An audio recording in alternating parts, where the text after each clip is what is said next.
আসসালামু আলাইকুম রহমতুল্লাহি বারাকাতুহু। আমি যে সূরাটি থেকে আপনাদের সাথে কিছু কথা শেয়ার করব, সূরাটার নাম হচ্ছে সূরাতুল হুজরাত। কি সূরা? সূরাতুল হুজরাত। এটা মাদানী সূরা, মদিনাতে নাজিল হয়েছে, একেবারে শেষ দিকে, মাদানী জিন্দেগির শেষ দিকে, নবম হিজরিতে নাজিল হয়েছে, তার মানে একেবারে শেষ দিকে। এটা কোরআনের সূরার যে ধারাক্রম সে অনুযায়ী ৪৯ নম্বর সূরা এবং সূরার আয়াত সংখ্যা ১৮। এই সূরাটাকে সূরাতুল আখলাক বলা হয়, মানে আমাদের আখলাক যাতে সুন্দর হয় এরকম 10টা কমান্ডমেন্টস আল্লাহ তাআলা ইনস্ট্রাকশন এই সূরাতে দিয়েছেন। আমাদের সমাজটা যাতে পিসফুল সোসাইটি হয়, হ্যাঁ, আল্লাহ তাআলা কিছু মোরাল স্ট্যান্ডার্ড, কিছু ইথিক্যাল স্ট্যান্ডার্ড, কিছু ম্যানার আমাদেরকে শিখিয়েছেন। কোরআন কিন্তু আমাদেরকে ম্যানার শিখায়। কি শিখায়? ম্যানার্স শিখায়। আজকে দেখবেন যে কোরআন আমাদের কি কি ম্যানার্স শিখায়। আমাদের সমাজটা যাতে একটা পিসফুল সোসাইটি হয়, শান্তিপূর্ণ সমাজ হয়, কোরআন কিছু আমাদেরকে এথিক্যাল স্ট্যান্ডার্ড বেঁধে দিয়েছে। আজকে আমরা এগুলো জানবো যে কি কি ম্যানার কোরআন আমাদেরকে মেনটেন করতে বলে, পালন করতে বলে। এবং আপনি আলোচনাটা পুরোটা শুনে আপনি নিজেই বুঝবেন যে আসলেই এই এই ম্যানার্সগুলো, এথিক্যাল স্ট্যান্ডার্ডগুলো, এই ভ্যালিউসগুলো যদি আমরা আমাদের সমাজে অ্যাপ্লাই করি, আমাদের সোসাইটিটা একটা শান্তিপূর্ণ সোসাইটি হয়ে যাবে ইনশাআল্লাহ।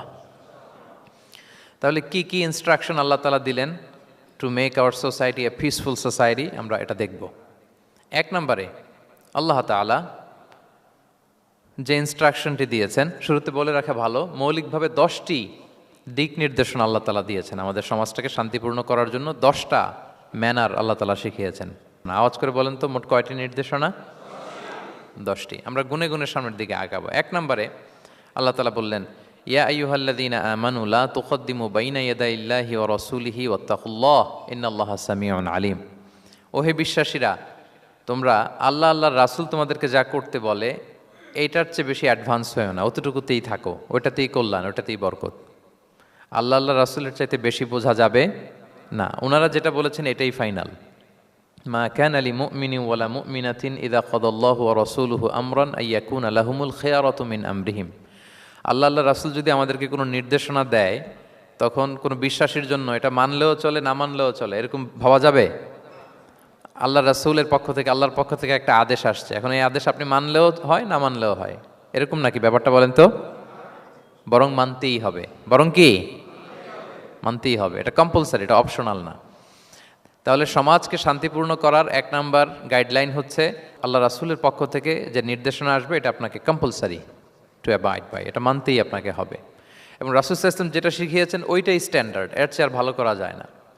এক সাহাবী বেশি ইবাদত করতে যেয়ে বললেন যে আমি আজ থেকে সারা রাত তাহাজ্জুদ পড়ব, রাতে আর ঘুমাবো না। আরেক সাহাবী বললেন আমি সারা বছর রোজা রাখবো, আমি আর রোজা ভাঙবো না। আরেক সাহাবী বলে আমি আমার স্ত্রীদের কাছে যাব না, আমি সন্ন্যাসী জীবনযাপন করব।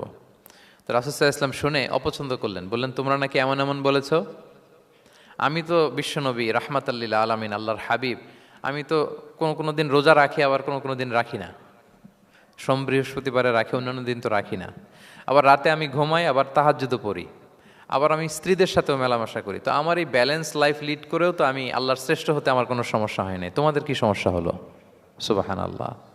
দেখেন, ইসলাম খুব ব্যালেন্সড অ্যাপ্রোচে বিশ্বাস করে, ভারসাম্যপূর্ণ জীবন বিধান। তার মানে রাসূল সাল্লাল্লাহু আলাইহি ওয়াসাল্লাম যেটা শিখিয়েছেন ওইটাই স্ট্যান্ডার্ড। আপনি কি রাসূল সাল্লাল্লাহু আলাইহি ওয়াসাল্লামের চেয়ে বেশি মুত্তাকি হতে পারবেন? বুঝে থাকলে আওয়াজ করে বলুন, আল্লাহ রাসূলের চেয়ে বেশি বুজুর্গ হওয়া সম্ভব? মুত্তাকি হওয়া সম্ভব? আল্লাহওয়ালা হওয়া সম্ভব? তিনি যেটা শিখিয়েছেন ওইটাই স্ট্যান্ডার্ড। তাহলে প্রথম দিক নির্দেশনা হচ্ছে আল্লাহ আল্লাহ রাসূলের চেয়ে বেশি বোঝা চলবে। ওনারা যে নির্দেশনা দিয়েছেন সেটা মানলেই জীবনের সুখ, সেটা মানলেই কি ১ নম্বর গাইডলাইন। সমাজ যদি শান্তিপূর্ণ সমাজ আমরা পেতে চাই, পিসফুল সোসাইটি যদি পেতে চাই। ২ নম্বর গাইডলাইন হচ্ছে আল্লাহ তাআলা বলছেন, ইয়া আইয়ুহাল্লাযীনা আমানু লা তারফাউ আসওয়াতাকুম ফাওকা সাওতিন নাবী ওয়া লা তাজহারু লাহু বিল কওলি কাজাহরি বা'দিকুম লিবা'দিন আন তাহবাতা আ'মালুকুম ওয়া আনতুম লা তাশউরুন। ওহে বিশ্বাসীরা, নবীর কণ্ঠের চাইতে তোমাদের কণ্ঠকে উঁচু করো না।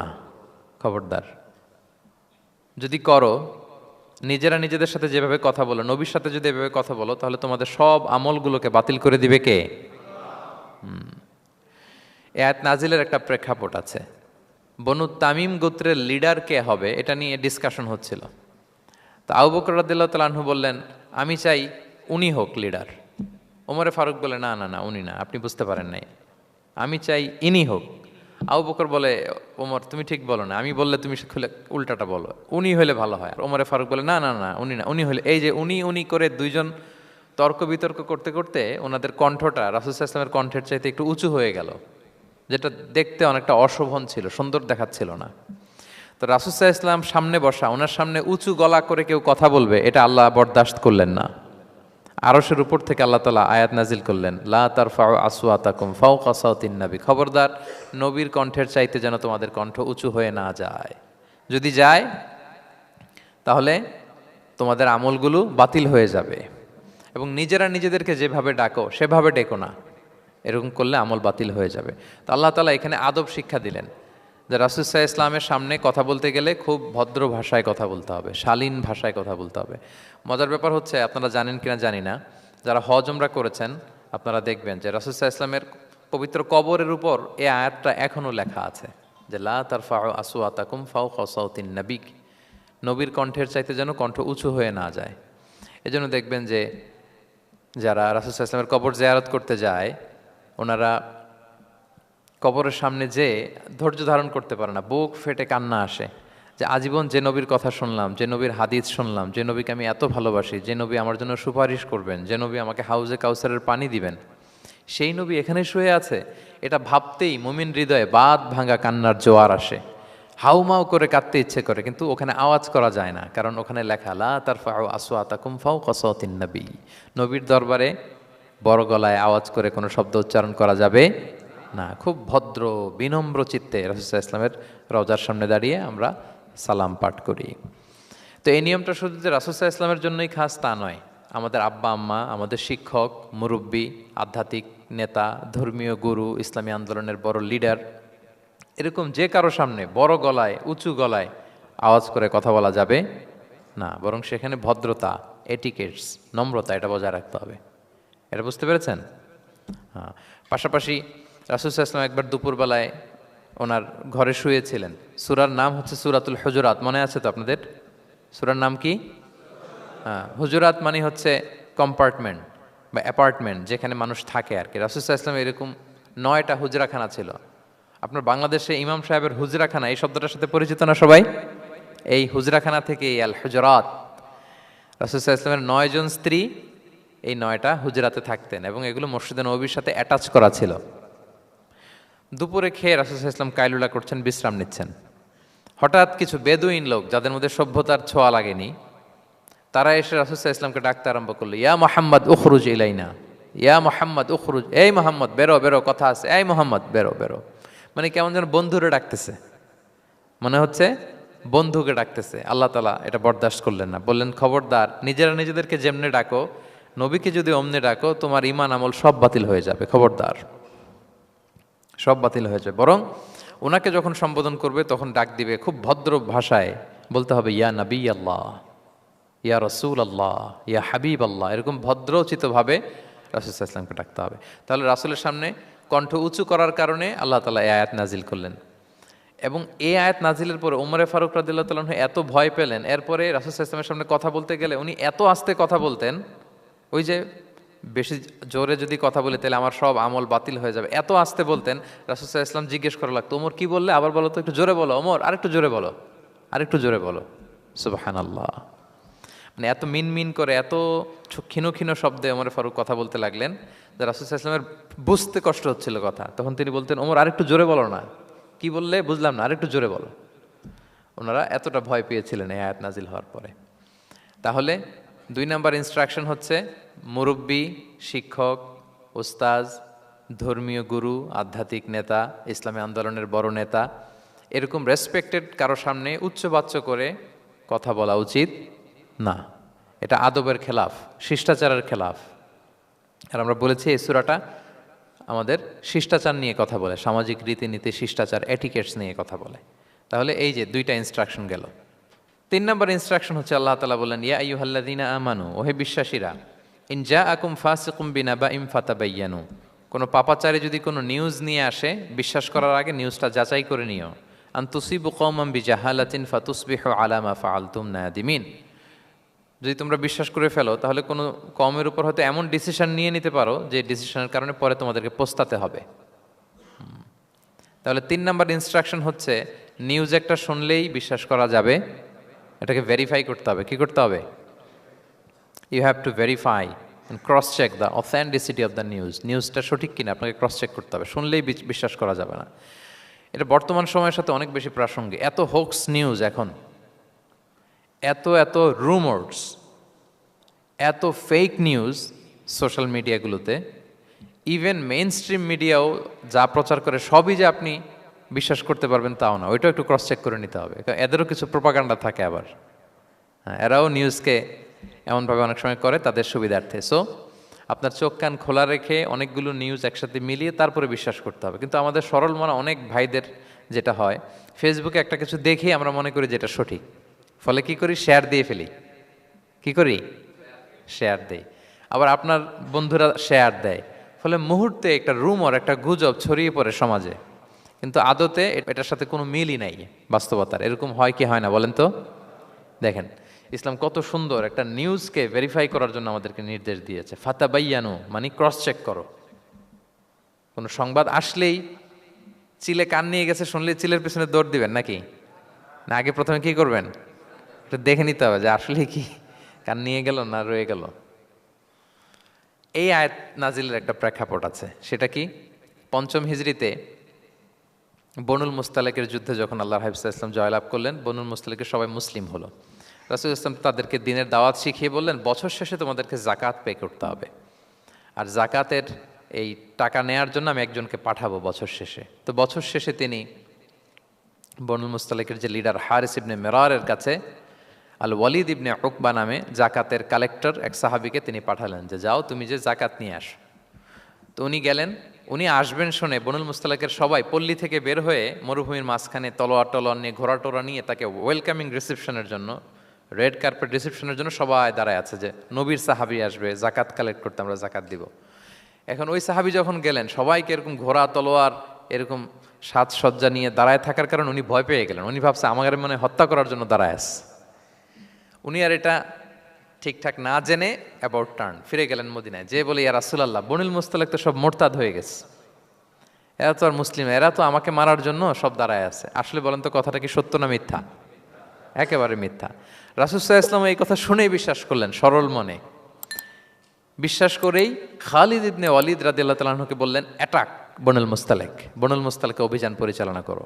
সাথে সাথে আল্লাহ বললেন, নবী রাখেন, আস্তে অ্যাটাক করেন, একটু থামেন নবী, একটু রাখেন। আপনি যার কাছ থেকে শুনেছেন সে মিথ্যা বলেছে, অসত্য কথা বলেছে, আসলে ঘটনা এমন নয়।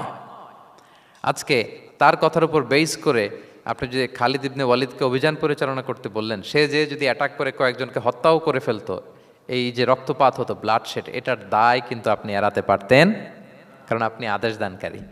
আল্লাহ রাসূল সাল্লাল্লাহু আলাইহি ওয়াসাল্লামকে থামালেন আল্লাহ তাআলা আয়াত নাজিল করে যে আপনি ক্রস চেক করেন। পরে রাসূল সাল্লাল্লাহু আলাইহি ওয়াসাল্লাম ক্রস চেক করে লোক পাঠিয়ে জানলেন যে না, এমন কিছুই নয়, তারা কেউ মোরতাদ হয় নাই, সবাই তারা মুসলিমই আছে, তারা ওয়েলকামের জন্য আসছিল, উনি ভাবছে যে ওনাকে হত্যা করার জন্য দাঁড়ায় আছে। তাহলে চিন্তা করছেন যুগে যুগে এই সমস্যা আছে না নাই বলেন? রাসূল সাল্লাল্লাহু আলাইহি ওয়াসাল্লামের জীবনীতে এই ঘটনা ঘটিয়ে আমাদের চোখে আঙ্গুল দিয়ে আল্লাহ তাআলা বুঝাতে চাইলেন যে কোনো নিউজ আসলেই এটা ভেরিফাই না করে বিশ্বাস করা যাবে না। যত মেইন স্ট্রিম মিডিয়া হোক, ওটা শুনলে আপনি আরও কয়েকটা, আরও আপনার সোর্স থেকে আপনি একটু জানবেন, এরপরে আপনি বিশ্বাস করবেন। নাকি বিশ্বাস না করে শেয়ার দিবেন? দিবেন? আপনি কি জানেন যে একটা কথা শুনেই ক্রস চেক না করে অ্যাকশনে যাওয়াতে কত পরিবার ভেঙে যায়, কত সম্পর্ক ভেঙে যায়? আমাদের মধ্যে এই প্রবণতা আছে। আপনার ছেলের ব্যাপারে একজন একটা কথা বললো, এসে ছেলের মারপিট, জিজ্ঞেসও করেন না এটা। আপনার মেয়ের ব্যাপারে একজন এসে একটা বাজে কথা বলছে, এসেই আপনি মেয়ের সাথে খারাপ আচরণ। আপনার ওয়াইফের ব্যাপারে একজন বললো আর কি যে ভাই আপনি এখানে, ভাবিকে তো দেখলাম ওইখানে আরেকজনের সাথে, আপনি এসেই আপনার স্ত্রীর উপর চড়াও অথবা গায়ে হাত তুললেন। তো হতে পারে যে ওই ভদ্রলোক অন্য কোনো মহিলাকে দেখেছে যে দেখতে আপনার স্ত্রীর মতো, এরকম হতে পারে কি পারে না বলেন? তো এই যে আপনি ক্রস চেক না করে, ভেরিফাই না করে যে অ্যাকশনে গেলেন, এতে সমস্যা হবে না সমাজে? পরিবার ভাঙে, সমাজে সম্পর্ক নষ্ট হয়, কলহ বাঁধে। এই জন্য আল্লাহ তাআলা বলেন যে সোসাইটিটাকে যদি পিসফুল করতে চাও, ইযা জাআকুম ফাসিকুম বিনাবাইন ফাতাবায়ানু, নিউজ আসলেই বিশ্বাস করো না, you have to cross check, you have to justify and you have to verify the news. মনে থাকবে? তাহলে আজকে থেকে ফেসবুকে একটা পেলে আমরা কি করব? শেয়ার দিয়ে দিব। কি শেয়ার দিবেন না? কি করব? যাচাই বাছাই করব, ক্রস চেক করব। এখন অবশ্য ক্রস চেক করার জন্য কিছু কিছু প্ল্যাটফর্ম বেরিয়েছে, তারা অবশ্য যেগুলো খুব বেশি ছড়িয়ে পড়ে নিউজ, সেগুলো যদি ভুল হয় তারা ক্রস চেক করে তারা সামাজিক সচেতনতা তৈরি করে। তো আমরা প্রত্যেকেই দায়িত্বশীল হলে এই গুজবগুলো স্প্রেড করা থেকে আমরা বিরত থাকতে পারি। নিউজ শুনলেই আমরা এখন বিশ্বাস করব না, আগে ক্রস চেক করে নেব, তা না হলে আমরা বিপদে পড়তে পারি। কি বলেন? এমন কোনো কাজ করে ফেলতে পারি যেটার কারণে পরে লজ্জিত হব। তো আমরা আগে থেকেই সাবধান হয়ে যাই। 4 নম্বরে আল্লাহ তাআলা বললেন, ওয়া ইন তাইফাতানি মিনাল মুমিনিনা ক্তাতালু ফাআসলিহু বাইনাহুমা। বিশ্বাসীদের মধ্যে 2 গ্রুপ যদি মারামারি লাগে তাহলে তুমি মিলিয়ে দাও, ইসলাহ করো, ইসলাহু যাতিল বাইন, মিলিয়ে দাও, মীমাংসা করে দাও, বিরোধ নিষ্পন্ন করে দাও। অনেক সময় হয় না যে 2 ভাই ঝগড়া লেগেছে, 2 বন্ধু ঝগড়া লেগেছে, অথবা স্বামী স্ত্রীর মধ্যে কোনো কারণে বিরোধ, হ্যাঁ, 2 পার্টি ঝগড়া লাগছে, এরকম আছে না নাই? তখন ফাআসলিহু বাইনাহুমা, তাদের মধ্যে আপোষ মীমাংসা করে দাও। হ্যাঁ, মীমাংসা করে দাও, ইসলাহ, রিকনসিলিয়েশন করো, ওয়ার্ক অ্যাজ এ মিডিয়েটর, মধ্যস্থতাকারী হিসেবে কাজ করো। তো আমরা সমাজে কি করি দেখেন তো, একটু মিলিয়ে নেন। 2 জন ঝগড়া লাগছে, আমরা কি করি? হ্যাঁ, কি করেন? আরো লাগিয়ে দেন। সর্বনাশ! তাই তো আপনাদের ওয়াজি করতেছি আমি না, তাদেরকে আরো ঝগড়ায় মাতিয়ে তোলা যাবে না, লাগিয়ে দেওয়া যাবে না, বরং ঝগড়া থামিয়ে দিতে হবে। কি করতে হবে? কয়েক জায়গায় কৌশল করে মিথ্যা বলা জায়েজ, সহিহ হাদিসে এসছে। এর মধ্যে একটা আছে, 2 জন মানুষের মধ্যে সম্পর্ক নষ্ট, তাদের সম্পর্ক জোড়া লাগিয়ে দেওয়ার জন্য আপনি কৌশল করে মিথ্যা বলতে পারেন।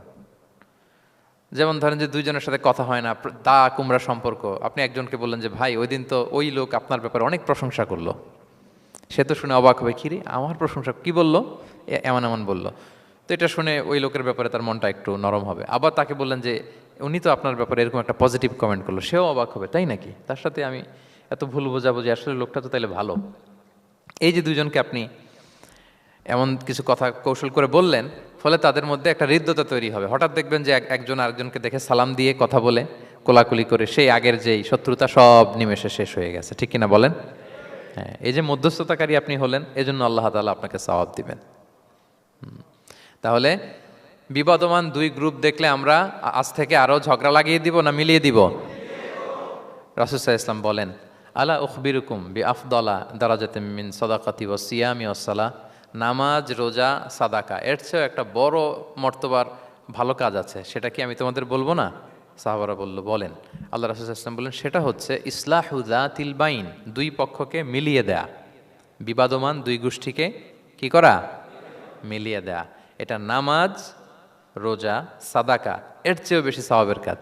দেখেন, আমরা ইসলামটা বোঝার ক্ষেত্রে আমাদের কত ল্যাকিংস। আমরা মনে করি শুধু লম্বা দাড়ি রাখলাম, তাসবিহ একটা নিলাম, আর জিকির করতেছি দিন রাত এক করে, এরপরে নামাজ পড়তে পড়তে কপালে দাগ ফেলে, এই বোধহয় ভালো কাজ, এই সব ভালো আমিই করে ফেললাম। কিন্তু দেখেন, রাসূল ইসলাম বলেছে না, সমাজে বিবাদমান 2টা গ্রুপকে যদি মিলিয়ে দাও, এটা নামাজ, রোজা, সাদাকার চেয়ে বেশি সওয়াব তুমি পাবে। তাহলে এখন থেকে যদি আমরা বিবাদ দেখি কি করব? মিলিয়ে দিব। কখনো আমরা ঝগড়া আরো বাদিয়ে দিব না। আগুন যদি লাগে সেখানে পানি ঢালবো নাকি তেল ঢালবেন? কি ঢালবেন? অনেকে কি ঢালে? আরো দাউ দাউ করে জ্বালাতে চায় না, না, এটা করা যাবে না, বরং আমরা মিলিয়ে দিব ইনশাআল্লাহ। বলেন সবাই। আল্লাহর হাবিব সাল্লাল্লাহু আলাইহি ওয়াসাল্লাম তিনি এই কাজটা করতেন। মক্কা থেকে মদিনায় গেলেন, মদিনায় আউস খাজরাজ 2টা গোত্র, বছরের পর বছর যুদ্ধ, উনি যেই মিলিয়ে দিলেন। রাসূল সাল্লাল্লাহু আলাইহি ওয়াসাল্লাম এই যে সংলাপ, তারপর রিকনসিলিয়েশন, মিডিয়েশন, মধ্যস্থতা, এগুলোতে এক্সপার্ট ছিলেন। যে যুদ্ধ থামে না, এই যুদ্ধ মিলিয়ে দিলেন। কত প্রাণ গেল এই যুদ্ধে, কিন্তু রাসূল সাল্লাল্লাহু আলাইহি ওয়াসাল্লাম যেই আউস খাজরাজ এখন ভাই ভাই হয়ে গেছে, ভাই ভাই করে দিলেন, ভ্রাতৃত্বের বন্ধনে ওনাদেরকে আবদ্ধ করে দিলেন আল্লাহর হাবিব সাল্লাল্লাহু আলাইহি ওয়াসাল্লাম। এবং সহিহ বুখারীতে একটা বাব আছে, বাবের শিরোনাম হচ্ছে বাবু কওলুল ইমাম ইযহাবু বিনা নুসলিহ বাইনাকুম, মানে আমাকে নিয়ে চলো আমি মিলিয়ে দিব। এটা ছিল রাসূল সাল্লাল্লাহু আলাইহি ওয়াসাল্লামের বিখ্যাত বাণী। ঝগড়া একটা লাগছে, রাসূল ইসলাম বলতে, আরে আমি আসি না, আমাকে নিয়ে যাও, আমি মিলাই দেবো। কোথাও কিছু হয়েছে, আমাকে নিয়ে যাও, আমি তো আছি, মিলাই দেবো। রাসূল ইসলাম এসেছেনই মানুষকে মিলানোর জন্য, গড়ার জন্য এসেছেন, ভাঙার জন্য নয়। তাহলে 4 নাম্বার যেটা আমরা জানলাম যে বিবাদমান দুই পক্ষকে আমরা কি করব, মনে থাকবে? এই যে আমি শুরুতে বলেছিলাম যে একটা শান্তিপূর্ণ সমাজ যদি আপনি গড়তে চান, তাহলে এই 10টা ইনস্ট্রাকশনের কোনো বিকল্প নাই। এখানে সোশ্যাল নর্মস, কিছু মোরালিটি, কিছু ভ্যালিউজ, বিশেষ করে ম্যানার্স আমাদেরকে শিখিয়েছেন আল্লাহ তাআলা। তাহলে 4টা জানলাম, কয়টা? 5 নম্বরে আল্লাহ বলেন, ইয়া আইয়ুহাল্লাযীনা আমানু লা ইয়াসখার কওমুন মিন কওম আসা আন ইয়াকুনু খায়রাম মিনহুম। ওহে বিশ্বাসীরা, তোমরা একে অপরকে তুচ্ছ তাচ্ছিল্য করো না, হাসি ঠাট্টা করো না, কাউকে সুখরিয়া মানে কাউকে তুচ্ছ করা, কাউকে নিয়ে ব্যঙ্গ করা, হাসি তামাশা করা, এটা করো না, এটা কবিরা গুনাহ। মানে এমন কোনো কথা বলো না যাতে তোমার ভাইয়ের মনে কষ্ট হয়, এরকম কিছু বলা যাবে না। আমরা অনেক সময় এটা করে ফেলি, এমন কথা বলি যেটাতে আরেক ভাই বা আরেক বোন কষ্ট পায়। আমরা খুব সিম্পলি বলি, কিন্তু এটা কবিরা গুনাহ। এটা কি? বিশেষ করে তার আকৃতি নিয়ে আপনি কিছু বলতে পারবেন না, এটা বড় কবিরা গুনাহ। এটাকে বডি শেমিং বলে। কি বলে? বডি শেমিং হারাম। কারণ বডি স্ট্রাকচার, এটাকে আমার ইচ্ছে মতো হয়েছে না আল্লাহ বানাইছে? আচ্ছা, আপনি যে এত সুন্দর ফর্সা, কে বানালো? হ্যাঁ, আবার আরেকজন যে একটু শ্যামবর্ণের, তাকে কে বানালো? আপনি লম্বা, কে বানালো? কেউ খর্বাকৃতির, খাটো, তাকে কে বানালো? তাহলে আপনি আকৃতি নিয়ে তাকে যদি ঠাট্টা করেন, আসলে কি ঠাট্টা কি তাকে করা হলো নাকি আল্লাহকে? কারণ আসল ডিজাইনারটা কে? হুয়াল্লাযী ইউসাউবিরুকুম ফিল আরহামি কাইফা ইয়াশা।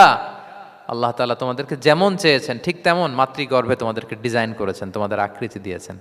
এজন্য কারো আকৃতি নিয়ে অবজ্ঞা করা, তুচ্ছ করা, হেয় করা, এটা প্রকারান্তরে আল্লাহকে অবজ্ঞা করার সমান। দ্য ক্রিয়েটর, যিনি স্রষ্টা, তাকে আপনি অবজ্ঞা করেছেন, ঠিক কিনা বলেন? তাহলে এখন কারো আকৃতি নিয়ে কিছু বলবেন? আমরা বাংলাদেশে এরকম বলি না, বেশি মোটা হলে তাকে একটা নাম দিয়ে ফেলি। হ্যাঁ, কি বলি? কি বলেন? মোটু। তারপর কেউ চিকন হলে তাকে একটা নাম দিয়ে ফেলি, চিকন আলী। এরপর ধরেন যে কারো হয়তো নাক ছোট, চোখ ছোট, তাকে চাকমা বলে আমাদের এলাকায়। হ্যাঁ, নাক ছোট, চাকমা। তো এটা হইলো? তো সে কি নিজে তার নাককে এরকম বানাইছে? এরকম নানা ধরনের আকৃতির অনেক কিছু হতে পারে। এই যে বডি শেমিং, এটা হারাম। এটা কি? এবং জরিপে এসেছে অনেক বাচ্চারা স্কুলে যেতে চায় না তার দেহের বিভিন্ন আকৃতি নিয়ে, তার বন্ধুরা তাকে টিস করার কারণে। খুব মোটা সে, তাকে নিয়ে তার ফ্রেন্ডরা এমন কথা বলে, সে আর স্কুলে যাওয়ার প্রতি আগ্রহ ফিরে পায় না। তো এটা কত বড় সামাজিক সমস্যা আপনি খেয়াল করেছেন?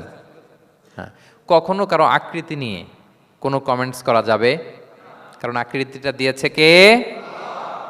এটা খবরদার, এটা বড় কবিরা গুনাহ। আব্দুল্লাহ ইবনে মাসউদ রাদিয়াল্লাহু তাআলা আনহু, এই সাহাবী, ওনার পা দুইটা ছিল চিকন, চিকন পা। উনি একবার আরাক গাছের চূড়ায় উঠেছেন, মেসোয়াকের ডাল ভেঙে মেসোয়াক করবেন। বাতাসের ঝাপটা, ওনার লুঙ্গিটা একটু সরে গিয়েছে, পা দুইটা দেখা গিয়েছে।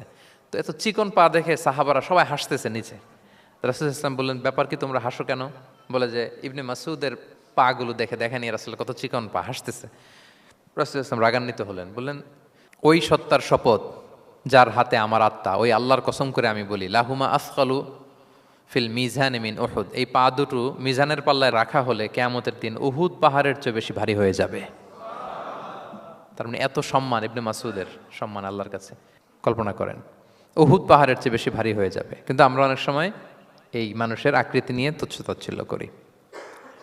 রাসূল সাল্লাল্লাহু আলাইহি ওয়াসাল্লামের একজন স্ত্রী ছিল, নাম সফিয়া। কি নাম? সফিয়া বিনতে হুয়াই ইবনুল আখতাব। উনি আকৃতিতে কিছুটা খাটো ছিলেন এবং একটু স্থূলাকৃতির ছিলেন। তো এটাকে একটু ইঙ্গিত করে আম্মাজান আয়েশা রাদিয়াল্লাহু তাআলা আনহা একবার একটা শব্দ ব্যবহার করেছেন, মানে শব্দ দিয়ে কৌশলে বুঝিয়েছেন, তানি কসিরা, মানে আপনার সেই খাটো স্ত্রী সফিয়া। নারীদের মধ্যে এটা থাকে স্বাভাবিক, মানবীয় কারণে। একাধিক স্ত্রী হলে মানবীয় কারণে একটু জেলাসি বা একটু কিছু বিষয় থাকে, এটা থেকে মানুষ বেরোতে পারে না, এবং সেটা নবীদের স্ত্রীরাও সেটা থেকে বেরোয়া সম্ভব ছিল না। তো কথা বলতে বলতে এমন একটা শব্দ বললেন যেটা দিয়ে সাফিয়া রাদিয়াল্লাহু তাআলা আনহাকে বুঝালেন যে আপনার অমুক স্ত্রী, মানে তিনি আকৃতিতে কিছুটা খাটো এবং কিছুটা স্থূলাকৃতির। এই শব্দটা রাসূলুল্লাহ সাল্লাল্লাহু আলাইহি ওয়াসাল্লাম পছন্দ করলেন না, বললেন আয়েশা এটা তুমি কি বললে? আয়েশা তুমি কি জানো, লাকুত কুলতি কালিমা, তুমি এমন একটা শব্দ বলেছ সফিয়ার ব্যাপারে, লাউ মুজিজাত বিমা ইল বাহরি লা মাজহাজাতহু, এই শব্দটা যদি নীল সাগরে ছেড়ে দেয়া হয় তাহলে এই শব্দের পঙ্কিলতার কারণে নীল সাগরের পানি মুহূর্তেই কালো হয়ে যাবে। আর এরকম শব্দ যেন আমি না শুনি। আমার জান আয়েশা রাদিয়াল্লাহু তাআলা আনহা সচেতন হয়ে গেলেন, আর কখনো এরকম বলেননি। দেখেন রাসূলুল্লাহ ইসলাম কখনো এই বডি শেমিংকে স্পেস দিতেন না, কখনো না। আমরা এগুলোকে ছোট মনে করি, কিন্তু যাকে আপনি বলেন সে অনেক কষ্ট পায় মনে, সে খুব মনে কষ্ট পায়, এজন্য এটা বলা যাবে না, খবরদার। রাসূলুল্লাহ সাল্লাল্লাহু আলাইহি ওয়াসাল্লাম বলেন ইন্নাল আবদা লা ইয়াতাকাল্লামু বিল কালিমাতি মা ইয়াতাবায়্যানু ফিহা ইয়াজিল্লু বিহা ফিন্নার।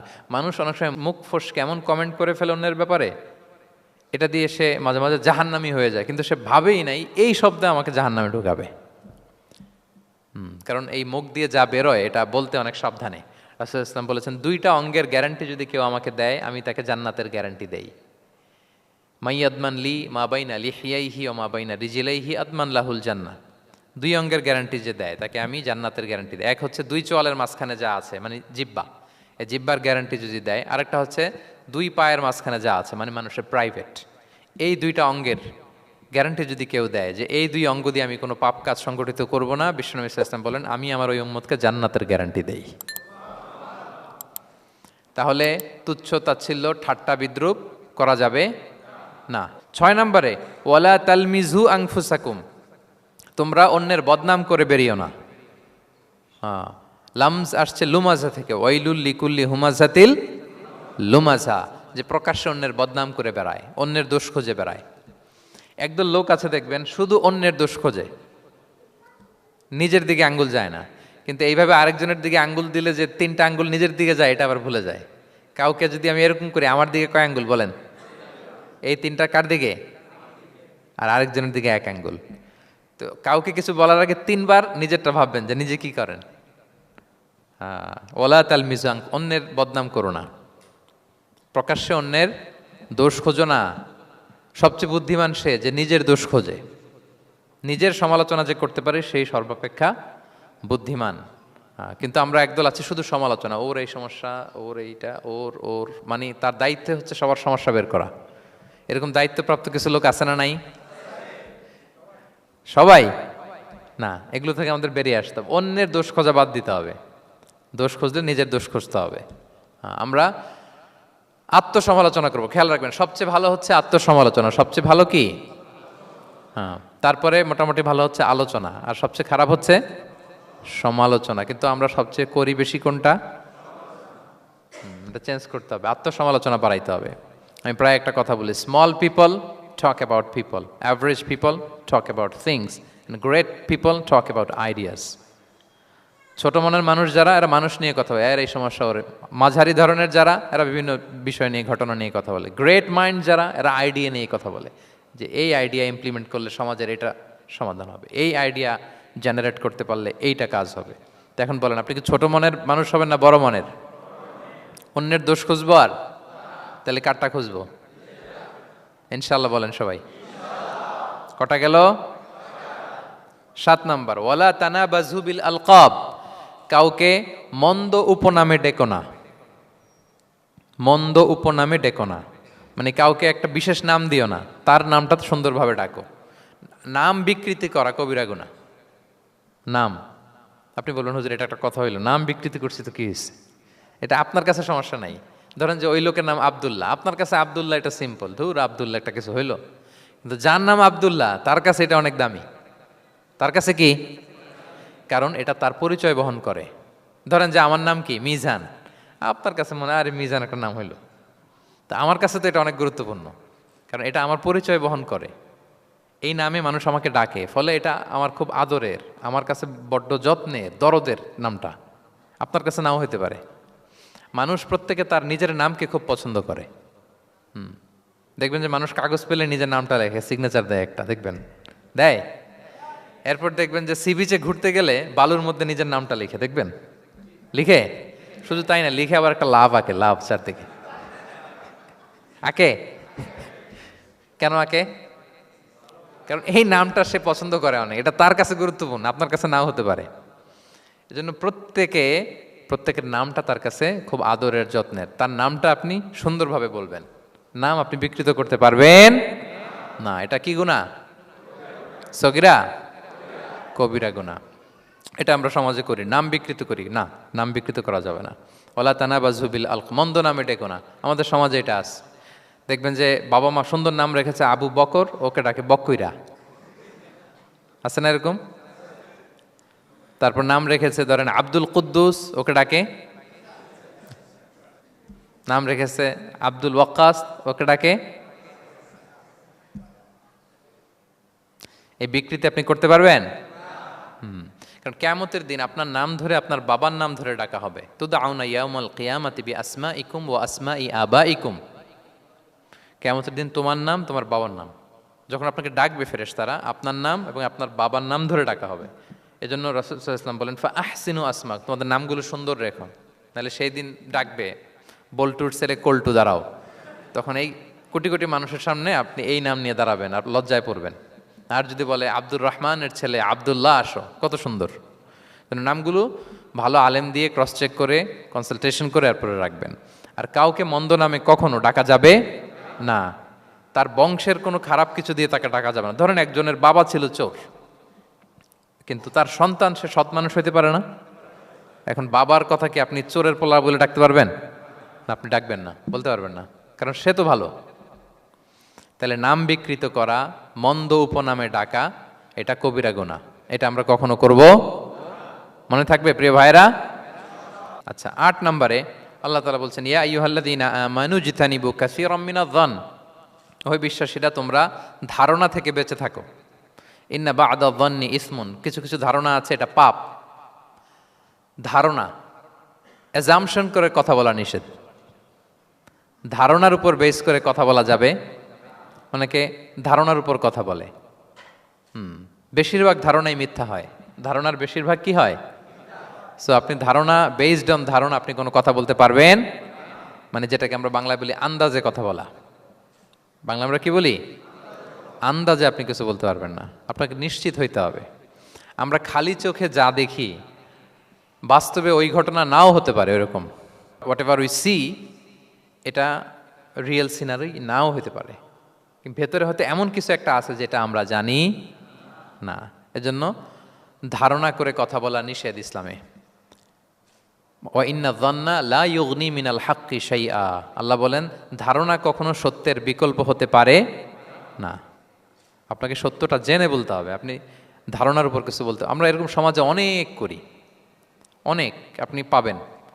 দেখবেন যে ধরেন যে আপনাকে আপনার এক বন্ধু দেখলো, রিক্সা দিয়ে যাচ্ছেন, আপনার পাশে এক নারী বসা, তো সে অনেক কিছু খারাপ ধারণা করতে পারে।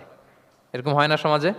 তো এমন হতে পারে যে আপনি আপনার ছোট বোনকে নিয়ে বেরিয়েছেন, হতে পারে না? কিন্তু আপনি তো একটা ধারণা করে ফেললেন অন্য কিছু। বা আপনার ভাগ্নিকে নিয়ে বের হয়েছেন, আপনার খালাকে, আপন খালাকে নিয়ে বেরিয়েছেন কোনো কাজে, ডাক্তারের কাছে, বা কিছু একটা হতে পারে। কিন্তু তাকে দেখেই আমি এদিক সেদিক বলতে আরম্ভ করলাম যে ওকে তো দেখছি এরকম এরকম এরকম। আছে না নাই?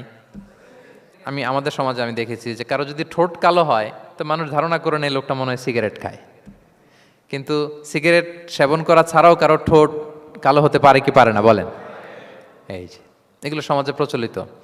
বিয়ে করার পর পর ইমিডিয়েট যদি কেউ একটা গাড়ি কিনে বা হুন্ডা কিনে, এটা কি বলে বলেন তো? এই বোধহয় শ্বশুর বাড়ি থেকে যৌতুক নিয়ে আসছে। দেখছেন, এরকম ভুরি ভুরি আপনি সমাজে পাবেন যে আন্দাজে, ধারণার উপরে আমরা অনেক কথা বলে ফেলি, কিন্তু নিশ্চিত না হয়ে আপনি কোনো কমেন্টসে যেতে পারবেন না। এটা একেবারে নিষেধ। 9 নম্বরে আল্লাহ বললেন, ওয়ালা তাজাসসু, গোয়েন্দাগিরি করো না, স্পাইগিরি করো না, অন্যের ব্যক্তিগত বিষয় নিয়ে খোটাখুটি করো না। এরকম স্বভাব আমাদের অনেকের আছে না নাই? অনেকে দেখবেন যে অনেকের প্রাইভেট বিষয় নিয়ে খোঁচাখুচি করতে সে বড্ড মজা পায়। আছে এরকম? এটা হারাম। আওয়াজ করে বলুন, এটা কি? ওয়ালা তাজাসসু, গোয়েন্দাগিরি করো না। Everyone has personal space and no one should interfere someone's personal space. কেউ কারো পার্সোনাল স্পেসে ইন্টারফেয়ার করা যাবে না। প্রত্যেকের একটা প্রাইভেট এরিয়া আছে, প্রাইভেসি আছে। দেখেন ইসলাম প্রাইভেসিকে কত গুরুত্ব দেয়, প্রত্যেকের প্রাইভেসিকে ইসলাম কত গুরুত্ব দেয়। কারো প্রাইভেসির মধ্যে ইন্টারফেয়ার করা এটা ইসলাম পছন্দ করে না। এজন্য খবরদার, কারো ব্যক্তিগত কোনো ইস্যু নিয়ে আমরা নাক গলাতে পারবো না। কারো মোবাইল ধরে মোবাইলের গ্যালারি চেক করা, কারো ইনবক্স চেক করা, কাউকে না বলে কারো চিঠি পড়ে ফেলা, উকি মারা, আড়ি পাতা, এগুলো হারাম। এগুলো কি? তো এরকম স্বভাব আমাদের আছে না নাই? আড়ি পেতে শুনতে চাই, উকি মারি, তারপর সে কি করে দেখি তার প্রাইভেট মুহূর্তে, তারপর তার মোবাইল চেক করি, তার গ্যালারি চেক করি, তার ইনবক্স চেক করি। এই দায়িত্ব ইসলাম আমাদেরকে দেয়। এমনকি ইসলামী রাষ্ট্রও যদি হয়, ইসলামী রাষ্ট্রের জন্য এটা দায়িত্ব না যে প্রত্যেকে ব্যক্তিগত তার বেডরুমে তার প্রাইভেট লাইফে কি করে এটা দেখা, ইটস নট হিজ বিজনেস। ইসলামী রাষ্ট্র মানুষকে ন্যায়, কল্যাণের পথ, সুন্দর জীবন পরিচালনার জন্য উৎসাহিত করবে, কিন্তু প্রত্যেকে প্রাইভেট লাইফে কি করে ওইটা সিসি ক্যামেরা লাগিয়ে দেখা, এটা কারো দায়িত্বের মধ্যে পড়ে না। এটা একেবারে নিষেধ। এটাকে বলে তাজাসসুস, গোয়েন্দাগিরি করা। বরং ইসলাম কি উৎসাহিত করে জানেন? অন্যের দোষ দেখলে এটাকে গোপন রাখতে উৎসাহিত করে। গোপন রাখবেন। মান সাতারা আইবান সাতারাহুল্লাহু ইয়াউমাল কিয়ামা। কেউ যদি তার ভাইয়ের দোষ গোপন রাখে, কিয়ামতের দিন আল্লাহ তার দোষ গোপন রাখবে। ওমান কাশাফা আওরাতা আখি, বিষ্ণু বলেন, কিন্তু কেউ যদি তার ভাইয়ের কোনো গোপন জিনিস প্রকাশ করে দেয়, কাশাফাল্লাহু আওরাতাহু, আল্লাহ তার সব গোপন জিনিস প্রকাশ করে দিবে। বলেন আমাদের প্রত্যেকেরই গোপন জিনিস আছে না নাই? এখন আমাদের সব ভুল, সব গোপনীয়তা যদি প্রকাশ হয়ে যায় কি হবে তখন? আল্লাহ নিজে দায়িত্ব নিচ্ছে যে তুমি যদি তোমার ভাইয়ের কিছু ফাঁস করো, তোমার হাড়ি আমি হাটে ভাঙবো। হাটে হাড়ি ভাঙবো তোমার আমি, তখন দেখা যাবে। আমাদের অনেকের এই মানসিকতা আছে, অন্যের প্রাইভেট বিষয় নিয়ে কখনো আপনি নাক গলাতে পারবেন না। কারো প্রাইভেসিতে আপনি ইন্টারফেয়ার করবেন না, কারো প্রাইভেট স্পেসে আপনি ইন্টারফেয়ার করবেন না। এটা খুব বাজে একটা স্বভাব, এটা ইসলাম হারাম করে দিয়েছে। আমাদের অনেকের মধ্যে আছে খুঁটে খুঁটে, ভাই এটা কি, ওইটা কি করছেন, সরকারি চাকরি না প্রাইভেট চাকরি, বেতন কত, বয়স কত, ওইটা কত, ওইটা কত, হাবি যাবি, এটা তার, ইটস নট হিজ বিজনেস। তারপর মানুষ খুঁচিয়ে খুঁচিয়ে। নিঃসন্তান দম্পতি আমি দেখেছি, তাদেরকে পেলে অনেকে, ভাই কি সমস্যা, কয় বছর হইল, বাচ্চা নিচ্ছেন না কেন, কবে হবে, কার সমস্যা, আপনার সমস্যা না ভাবির সমস্যা, বেটা তোর কি সমস্যা এটা বল। একজন নিঃসন্তান দম্পতি তারা কি স্ট্রাগলের মধ্য দিয়ে যায় আপনি জানেন? এটা তার জন্য পরীক্ষা। ওই পরীক্ষার মধ্যে আপনি খুঁচিয়ে খুঁচিয়ে, মানে সে kind of his a gynaecologist, সে আপনার ইয়ে করতেছে, ট্রিটমেন্ট দিচ্ছে, ভাই কি হয়েছে, এইটা ওইটা, তাদেরকে বিব্রত করে একটা পরিস্থিতিতে ফেলা, এম্বারাসিং একটা সিচুয়েশনে ফেলা, এটা হারাম। এই ম্যানারগুলো ইসলাম আমাদেরকে ধরে ধরে শেখায় যে এটা তোমার বিজনেস না, তুমি খুঁচিয়ে খুঁচিয়ে মানুষের ব্যক্তিগত বিষয় যেটাতে সে বিব্রত বোধ করে, এগুলো তুমি জিজ্ঞেস করতে পারো না। আল্লাহ বলেছেন খবরদার, ওলা তাজাসসু, ওলা তাজাসসু, গোয়েন্দাগিরি করো না, কারো ব্যক্তিগত বিষয় না। অনেকের এটাতে খুব ইন্টারেস্ট, কার স্ক্যান্ডাল বেরোইছে। প্রায় দেখবেন যে এরকম দেখা যায়, অমুক নেতার স্ক্যান্ডাল ফাঁস, অমুক নায়কের স্ক্যান্ডাল ফাঁস। তোমার স্ক্যান্ডাল কবে ফাঁস হবে এটা বলো। নিজের চরকায় তেল দিতে হবে, আরেকজনের কি হলো, তার কি ভুল আছে, দোষ ত্রুটি আছে, ওগুলো খুঁজে দেখার জন্য আল্লাহ আমাকে দুনিয়ায় পাঠায়। তাহলে আমরা যেন কারো প্রাইভেসি হ্যাম্পার না করি প্রিয় ভাইরা, এটা ইসলাম আমাদেরকে উৎসাহিত করে, নির্দেশনা দেয় যে আমরা কারো প্রাইভেট কোনো ইস্যু নিয়ে নাক গলাবো না, ব্যক্তিগত বিষয়ে নাক গলাবো না, কারো দোষ দেখলে এটা আমি গোপন রাখবো। কি করব? আনলেস ইউ আর এ জাজ, আপনি বিচারক, আপনার কাছে আসছে, তখন আপনি বিচার করবেন। কিন্তু এমনি এমনি আপনি জাজমেন্টাল হতে পারবেন না। You can not jump to the conclusion, একটা কিছু আন্দাজে বলে ফেলতে পারবেন না। এই দায়িত্ব আপনাকে দেয়া হয়নি। ইসলামে ব্যভিচারের মতো কোনো বিষয় দেখলেও আপনি বলতে পারবেন না। ব্যভিচার, অ্যাডাল্ট্রি, ফর্নিকেশন, জিনা, এগুলো দেখলে আপনি বলতে পারবেন না। বললে 4 জন নিয়ে বলতে হবে একসাথে। আপনি 3 জন যে যদি কাজের কাছে বলেন যে এই ছেলে আর মেয়েকে আমি অপকর্ম করতে দেখছি, কাজী 3 জনকে নিয়ে আগে 80 টাকা করে বেত মারবে পিঠে, তো করে দেখতে বলছে কে? তোমাদেরকে এই কাজ অবজার্ভ করতে বলেছে কে? কারণ 3 জন মিলে এই উইটনেস হবে না। 4 জন উইটনেস যদি থাকে তাইলে তাও আমরা দেখছি বললে হবে না, তারপরও মায়ের। আরও রলি আমি বলি, 4 জন এসে যদি বলে যে আমি একজন নারী একজন পুরুষকে নেকেড অবস্থায় এই ঘরে প্রবেশ করতে দেখছি, তারপর কাজে নিয়ে এই 4 জনের আশীর্বাদ দিবে, কারণ এতেও প্রমাণিত হয় নাই। তারা হয়তো একটা জায়গায় অবস্থান করেছে কিন্তু বড় ধরনের কোনো পাপের সাথে লিপ্ত হয় নাই হয়তো। তার মানে একেবারে চাক্ষুষ, তাও নারী দিয়ে এই উইটনেস হবে না, 4 জন পুরুষ এই পাপ কাজের চাক্ষুষ সাক্ষী ছিল। এটা যদি বলে সব কিছু যদি মিলে যায় তারপরে তাদেরকে শাস্তি দেয়া যাবে, এর আগে সম্ভব না। এটা কোনো মানুষ কোনো পাপ কাজ এইভাবে লোকচক্ষুর সামনে কখনো করে না। তার মানে দেখেন এটা কেন এরকম শক্ত করা হলো, যাতে আপনি না বলেন, কারণ বলতে গেলে আপনি আরো মাইর খাবেন, অপবাদের শাস্তি পাবেন। হ্যাঁ, ইফকের শাস্তি। ইসলাম কিভাবে মানুষের প্রাইভেসিকে হেফাজত করে। কেউ কোনো একটা মানুষ হয়তো কখনো শয়তানের ওয়াসওয়াসায়, নফসের তাড়নায়, বন্ধুর পাল্লায় পড়ে কোনোভাবে সে পাপে জড়িয়ে পড়েছে, আপনি এটাকে ইস্যু বানাচ্ছেন। কিন্তু এমন হতে পারে ওই পাপের পরে সে এমনভাবে তওবা করেছে, এমনভাবে ফিরে এসেছে, এমনভাবে প্র্যাকটিসিং হয়েছে যে সে ভালো কাজ দিয়ে আপনাকেও ছাড়িয়ে গেছে। আপনি আটকায় যাবেন কিন্তু কিয়ামতের দিন ও আটকাবে না। এরকম হতে পারে কি পারে না? তো ওর পিছনে লাগছেন কেন আপনি? আপনি আপনার ইস্যু দেখেন, আপনি কতটা প্র্যাকটিসিং হতে পেরেছেন, আপনি কতটা শুদ্ধাচার আনতে পেরেছেন আপনার জীবনে, সেটা দেখতে হবে। এজন্য খবরদার, ওয়ালা তাজাসসু, গোয়েন্দাগিরি করো না, কারো প্রাইভেট বিষয় নিয়ে নাক গলাতে যেও না। সুবহানাল্লাহ, হোয়াট এ রিলিজিয়ান! কত সুন্দর আমাদের ধর্ম, হাউ লাকি উই আর!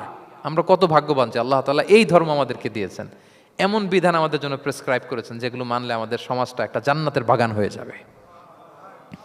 তাহলে 9 নম্বর ছিল ওয়ালা তাজাসসু, গোয়েন্দাগিরি করুন। আজকে থেকে করবেন? কারো মোবাইল ধরবেন, আর গ্যালারি দেখবেন, কারে কি মেসেজ করছিল পড়তে যাবেন, গোপনে তার ড্রয়ার খুলে তার চিঠি পড়বেন, আড়ি পাতবেন, উকি মারবেন, কারো গোপন বিষয় নিয়ে ইন্টারেস্ট দেখাবেন? কথা বলেন না, দেখাবেন?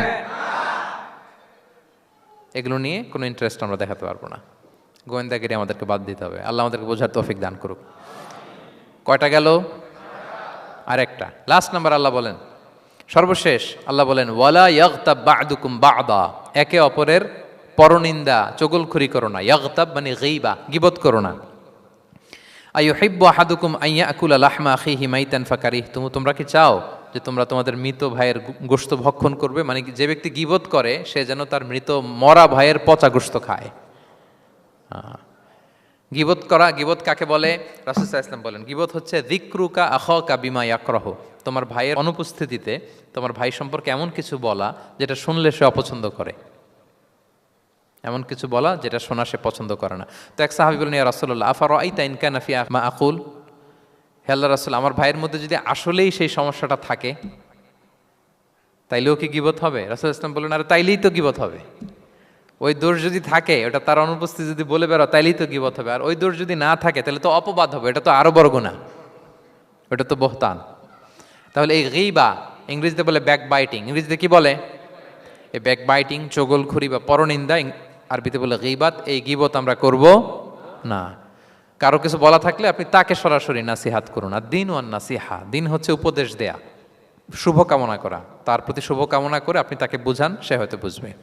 কিন্তু আপনি তার অনুপস্থিতিতে তার নামে বাজে কথা, মন্দ কথা বলতে পারবেন? এটা অনেক বড় পাপ। একজনের ব্যাপারে আরেকজনের কান ভারী করা, ওর কথা ওর কাছে, ওর কথা ওর করে, এরকম করে সমাজের মধ্যে একটা গিরিঙ্গি লাগায়, আছে না নেই? এটা হারাম। রাসূল সাল্লাল্লাহু আলাইহি ওয়াসাল্লাম বলেন, মেরাজের রাত্রে আমি দেখেছি কিছু লোক লাহুম আদফার মিন নুহাস, তাদের নখগুলো তামা দিয়ে তৈরি, নখর ধারালো, ইয়াখদাশুনা বিহা উজুহাহুম ওয়া সুদুরাহুম, তারা তাদের নিজের নখ দিয়ে নিজের গালের গোশত, বুকের গোশতগুলো টেনে টেনে ছিটছে।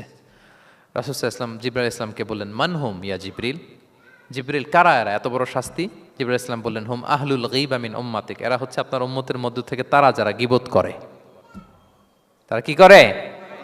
তাহলে এই গীবতের সাথে আমাদের কোনো সম্পর্ক, এটা থেকে আমাদেরকে বেঁচে থাকতে হবে, এটা করা যাবে না। আমরা অনেকে হালাল ওয়েতে গীবত করি। এইভাবে কিভাবে করে আমি বলি আপনাদের, এইভাবে শুরু করে, এইভাবে কি বলবো ভাই, বললে তো গীবত হয়ে যায়, তারপরও না বললেই না, একটু বলি। শুরুতে কি বললে তো, দেখছেন কিভাবে হালাল করে, বললে তো গীবত হয়ে যায়, এইভাবে স্টার্ট করে। বললে যদি গীবত হয়ে যায় এটা বলা যাবে? আওয়াজ করে বলেন, যেটা বললে গীবত হয়ে যাবে এটা বলা যাবে না। এই অভ্যাসগুলো থেকে আমরা আস্তে আস্তে ফিরে আসবো, ওগুলো আমরা আর বলবো। তাহলে মোট 10টা, কয়টা? এই 10টা যদি আমরা মেনে চলি, সমাজে আর কোনো অশান্তি থাকবে? বিশৃঙ্খলা থাকবে? হানাহানি, মারামারি? সমাজটা একটা শান্তির সমাজ হবে, পিসফুল সমাজ হবে। এই জন্য এই সূরাটাকে বলা হয় সামাজিক রীতিনীতির সূরা। সোশ্যাল এটিকেটস, সামাজিক রীতিনীতি আল্লাহ শিখিয়েছেন, আমাদেরকে ম্যানার শিখিয়েছেন। আজকে বাড়িতে যে সূরাতুল হুজরাতটা পড়বেন, যাদের কাছে আমার এক নজরে কোরআন আছে আগে ওইটা থেকে দেখবেন, এরপর কোনো তাফসির থেকে বঙ্গানুবাদ থেকে বঙ্গানুবাদ দেখবেন, তাফসির পড়বেন, দেখবেন যে ক্লিয়ার হয়ে যাবে। এরপর নিজেই আপনার ফ্যামিলিকে নিয়ে আপনি তালিম দিবেন এই সূরাটার উপর। পারা যাবে তো? দেখবেন যে সমাজটা শান্তিপূর্ণ হয়ে যাবে। আল্লাহ তাআলা আমাদের সমাজকে শান্তিপূর্ণ করুক, আমাদের পরিবারগুলোকে জান্নাতি পরিবার করুক।